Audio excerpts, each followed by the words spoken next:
మీరు ఎమ్మెల్సీ రేసులో ఉన్నట్టు వార్తలు వస్తున్నాయని మీడియా అడిగిన ప్రశ్నలకు ఆసక్తికరమైన సమాధానాలు అందించారు Congress senior leader Jaggareddy. 4 MLC పోస్టులకు 40 మంది పోటీ పడుతున్నారని, అయితే తనకు ఎమ్మెల్సీ పదవిపై పెద్ద ఇంట్రెస్టే లేదని, తాను ఓడిపోవడం కూడా రిలాక్సింగ్ గానే ఉందని అంటున్నారు. తాను అసెంబ్లీ ఎన్నికల్లో ఓడటం వల్లే తన భార్య చైర్పర్సన్ అయ్యారు కాబట్టి బేఫికర్ గా ఉన్నారని అన్నారు ఆయన. తానైతే ప్రస్తుతానికి ఏఐసీసీ ఇచ్చిన ప్రయారిటీకి ఫుల్ సాటిస్ఫై అయిపోయానని అంటున్నారు జగ్గారెడ్డి.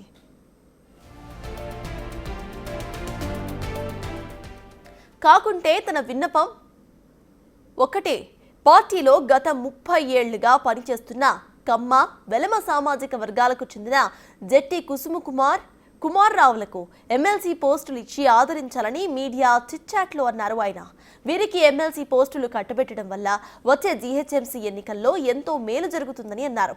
ఈ సామాజిక వర్గాల ఓటర్స్ పార్టీకి గ్రేటర్ ఎన్నికల్లో ఓటు వేసే అవకాశం ఏర్పడుతుందని సూచించారు జగ్గారెడ్డి.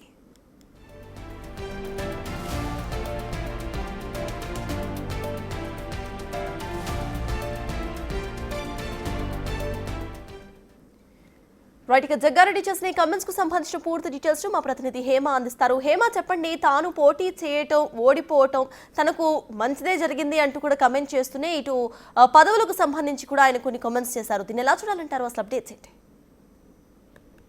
కాంగ్రెస్ పార్టీ నాకు ఇచ్చింది, చాలా ప్రాధాన్యత ఇచ్చింది, అదంతా కూడా నాకు సంతృప్తిగా ఉంది అంటూ కూడా జగ్గారెడ్డి కామెంట్ చేశారు. ప్రధానంగా ఎమ్మెల్సీ ప్రస్తుతం మరికొద్ది రోజుల్లో ఎమ్మెల్సీ ఎలక్షన్స్ జరగనున్న ఈ నేపథ్యంలో రెడ్డి సామాజిక వర్గం నుంచి గట్టిగా జగ్గారెడ్డి పేరు వినిపిస్తుంది. అయితే తను మాత్రం ఇప్పటి వరకు ఎమ్మెల్సీ కావాలని అడగలేదు అంటూ కూడా జగ్గారెడ్డి చెప్పారు. సంగారెడ్డి ప్రజలు నన్ను గెలిపించినా ఓడించినా లాభమే చేస్తారు. సంగారెడ్డి ప్రజలు ఎప్పుడు నా తోటి నాతోనే ఉన్నారు.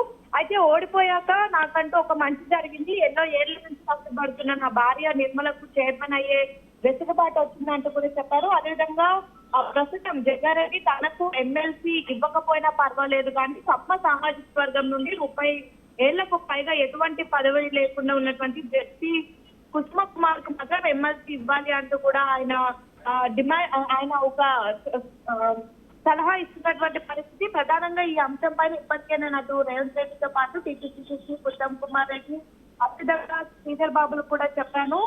మరొకసారి మీడియా ద్వారా గుర్తు చేస్తున్నాను. కమ్మ సంబంధించినటువంటి వ్యక్తులు చాలా మంది హైదరాబాద్ లోనే ఉన్నారు. సో ఈ నేపథ్యంలో ఇన్కేస్ జెట్టి కుమార్ కి గనక సీట్ ఇచ్చి ఎమ్మెల్సీని చేస్తే ఖచ్చితంగా రానున్నటువంటి ఎన్నికల్లో కాంగ్రెస్ పార్టీ బలం చేకూరుతుంది అంటూ కూడా చెప్పడం జరిగింది. మరొక వైపు కులాలకు అతీతంగా 30 పైగా ఏళ్ల నుంచి గాంధీ భవన్ కి సేవలు చేస్తున్నటువంటి టి కుమార్ రావు కూడా ఎమ్మెల్సీ అవకాశం ఇస్తే బాగుంటుంది అంటూ కూడా చెప్పారు. ఎందుకంటే ఉదయం గాంధీ భవన్ తెరిచినప్పటి నుంచి మళ్ళీ గాంధీ భవన్ మూసే వరకు కూడా అతను గాంధీ భవన్ కే పనిచేస్తున్నారు. గాంధీ భవన్ అంటేనే కుమార్ రావు పేరు గుర్తొస్తుంది. సో కుమార్ రావుకి కూడా కులం అని చూడకుండా ఖచ్చితంగా పార్టీకి అందించినటువంటి సేవలను గుర్తించుకొని ఎమ్మెల్సీ అవకాశం ఇస్తే బాగుంటుంది అంటూ కూడా చెప్పడం జరిగింది. ప్రధానంగా చిట్చాట్లో నాకు ఎమ్మెల్సీ ముఖ్యం కాదు, జెట్టి కుమార్ తో పాటు కుమార్ రావులకు ఎమ్మెల్సీ అవకాశం ఇవ్వండి అంటూ కూడా చెప్పారు. Incharge Meenakshi Natarajan, CM Revanth Reddy, PCC Mahesh Kumar Goud,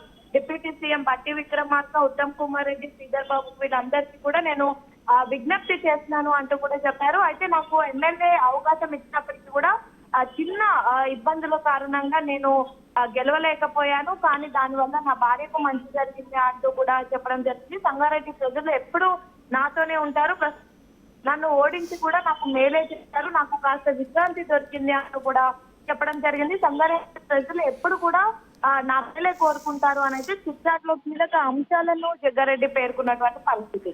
right, thank you.